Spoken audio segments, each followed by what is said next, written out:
Friends வாங்க இன்றைக்கி மணக்க இட்லி பொடி தாங்க செய்ய போகிறோம். இந்த மாதிரி மெத்தடில் செஞ்சு பாருங்கள். தோசைக்கு, இட்லிக்கு, ஊத்தாப்பத்துக்கெல்லாம் ரொம்ப டேஸ்ட் அருமையாக இருக்கும்.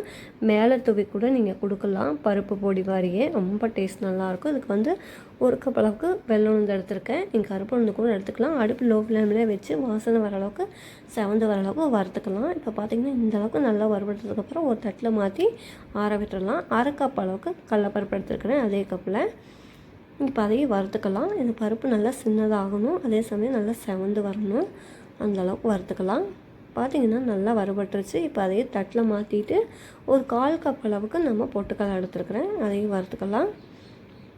இப்போ பார்த்திங்கன்னா அது நல்லா வறுபட்டுருச்சு. இது கூடயே வெள்ளை எள்ளு அல்லது கருப்பு எள்ளு எடுத்துக்கலாம். நான் வெள்ளை எள்ளு எடுத்துருக்கேன், அதையும் 1/4 கப் அளவுக்கு எடுத்துருக்கிறேன். அதையும் சேர்த்து வறுத்து எடுத்துகிட்டு ஒரு தட்டில் மாற்றிட்டு கருவேப்பிலை வந்து இந்த மாதிரி தட்டில் போட்டு ஆற விட்டுருங்க. கருவேப்பிலை ஒரு கைப்பிள்ளைக்கு எடுத்துருக்கிறேன், அதையே ஈரம் இல்லாமல் சேர்த்துக்குங்க. இந்த மாதிரி வறுத்து எடுத்து தட்டில் மாற்றிட்டு இப்போ அதே கடையில் கொஞ்சமாக உப்பு சேர்த்து வரமிளகா ஒரு 10 வறுத்து எடுத்து சேர்த்துக்கலாம். உங்களுக்கு காரம் எவ்வளோ தேவையோ அது தகுந்த மாதிரி சேர்த்துக்கலாம். அது கொஞ்சமாக எண்ணெய் சேர்த்துட்டு 2 துண்டு வந்து பெருங்காயம் சேர்த்து கட்டி பெருங்காயம் வறுத்து எடுத்து சேர்த்துட்டு 10 பல் பூண்டையும் தட்டி சேர்த்து இந்த மாதிரி வறுத்து ஒரு தட்டில் மாற்றி ஆற விட்டுறலாம்.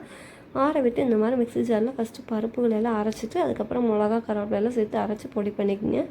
இட்லிக்கு ரொம்ப டேஸ்ட் அருமையாக இருக்கும். இந்த மாதிரி ஏர் கண்டல் பாட்டிலில் போட்டு ஸ்டோர் பண்ணி வச்சிட்டிங்கன்னா ரொம்ப நல்லாயிருக்கும். பிடிச்சிருந்தால் லைக் பண்ணுங்கள், ஷேர் பண்ணுங்கள், மறக்காமல் ரைஸ் வாட்ச் சேனலையும் சப்ஸ்கிரைப் பண்ணி வச்சுக்கோங்க. தேங்க்யூ.